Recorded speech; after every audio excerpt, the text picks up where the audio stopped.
J'imagine que depuis le départ, le temps n'existe pas.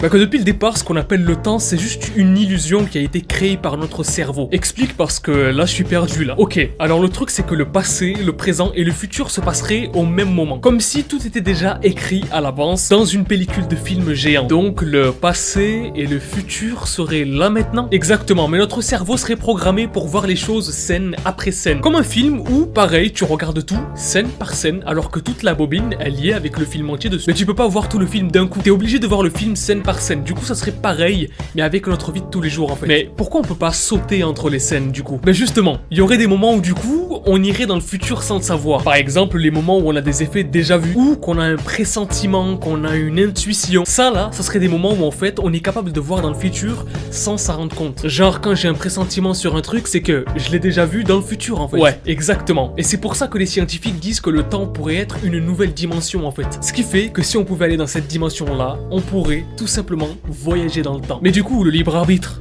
il existe ou pas avec tout ça? Ça c'est une bonne question. Si tout est déjà écrit, qu'est-ce qui se passe avec le libre arbitre, le temps, etc. Et si justement il y avait une infinité de choix qui se créaient au fur et à mesure qu'on prenne des choix. Une infinité de futurs, de passé et de présent qui sont là en même temps. Donc tout est déjà écrit avec des choix qui sont illimités, ce qu'on peut pas comprendre avec notre cerveau d'être humain. Et ce qui confirme que du coup, le temps n'existerait pas. Mais du coup tout ça si c'est vrai, c'est qui a créé tout ce système de malade là? Qui a créé ça?